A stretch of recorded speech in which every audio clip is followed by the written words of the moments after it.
that has been at the center of legends, faith, and history for centuries. A place that has seen the tides of time, from ancient legends to modern day stories.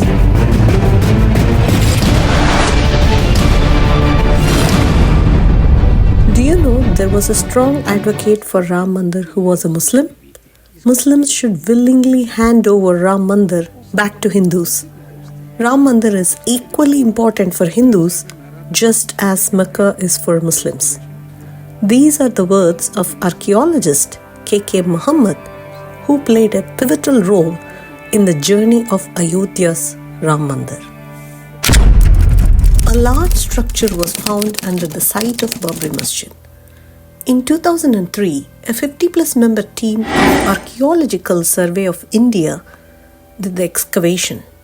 They found over 50 pillars, hinting that below the mosque stood a Hindu temple that could be dated back to the 12th century.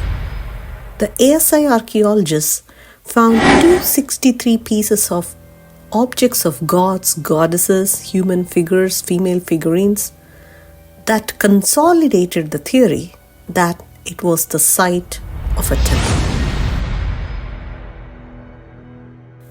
This was one of the important evidences in Supreme Court's historic judgment on this in 2019. What are the key moments that define incredible journey of Ram Mandir's history? Let's find those interesting details. In 11th century, historians believe this is when the temple was first built at Ram's birthplace. Imagine a grand temple standing tall, a place of worship and wonder. In 1528, things took a dramatic turn. The temple was demolished by Mughal Emperor Babur, and a mosque known as Babri Masjid was built in its place.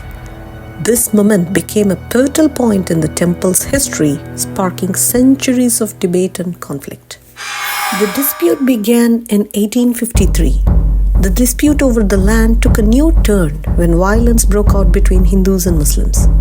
This was the first recorded incident of religious conflict over the site. This was the beginning of a long-standing controversy. In 1885, Mahant Raghubir Das filed a plea in the Faziabad district court for permission to build a canopy outside the disputed Ram Janmabhoomi Babri Masjid structure. The plea was rejected and Das approached a higher court, but there also his plea was dismissed. The legal dispute over this site began in 1885 when a monk sought permission to build a Ram temple on the land adjacent to Babri Mosque. His petition is the origin of the Ram Janmabhoomi title suit. In 1949, one night, something unexpected happened. An idol of Lord Ram appeared inside the temple. This caused a lot of surprise and confusion. People couldn't agree on how the idol got there or what should be done about it. Gopal Singh Visharad files a petition before a Faziabad court to worship the deity of Ram Janmabhoomi after idols of Ram Lalla were found inside the Babri Masjid. Muslims claimed that Hindus placed idols of Sri Ram inside the masjid. This led to civil suits by both Hindus and Muslims. To keep things safe and prevent any arguments or trouble, the government decided to lock the gates of the temple. This was their way of trying to make sure everyone stayed calm and no problems happened. In 1986, Ayodhya district judge orders the gates of the disputed masjid to be opened to allow Hindus to worship there on a plea by Hari Shankar Dubey. This decision fueled the fire of the dispute, with both Hindu and Muslim communities standing firm on their beliefs. The Babri Masjid Action Committee is set up in protest. On 6 December 1992, the VHP and the BJP organized a rally at the site involving 150,000 people.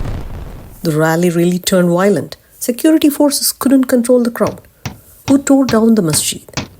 This event led to widespread riots and the deepening of the rift between Hindus and Muslims in India.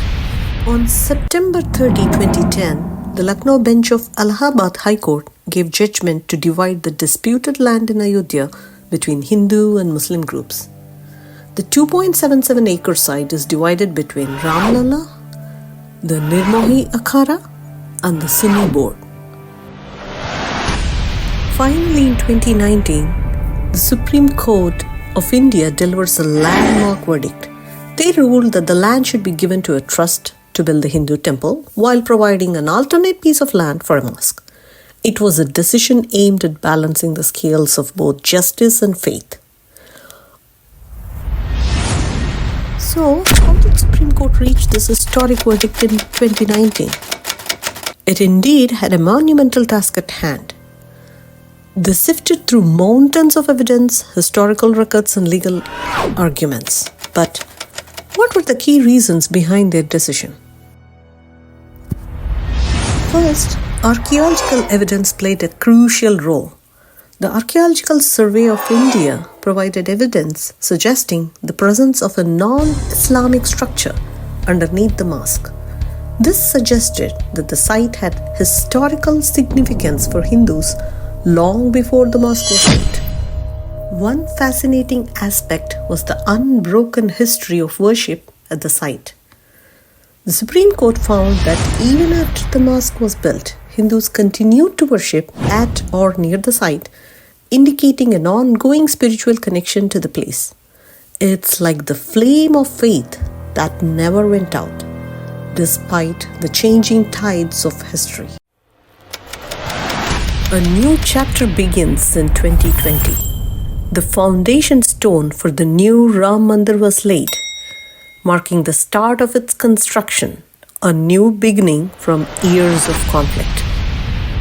More than 8,000 people have been invited to Ram Mandir's inauguration, many of whom are VIPs. The Ram Mandir project will be one of the most expensive projects. 1,800 crore rupees are being spent to build this temple. This temple was built on a land of 70 acres. Invitation for the inauguration of Ram Mandir had been sent to all, no matter to which political party they belonged to. 22nd January 2024 was a historic moment for India. In Treta Yuga, Sri Ram was exiled only for a period of 14 years, but in Kali Yuga, Sri Ram was kept away from his home, Ayodhya, for nearly 500 years. Now, Lord Sri Ram is back in Ayodhya.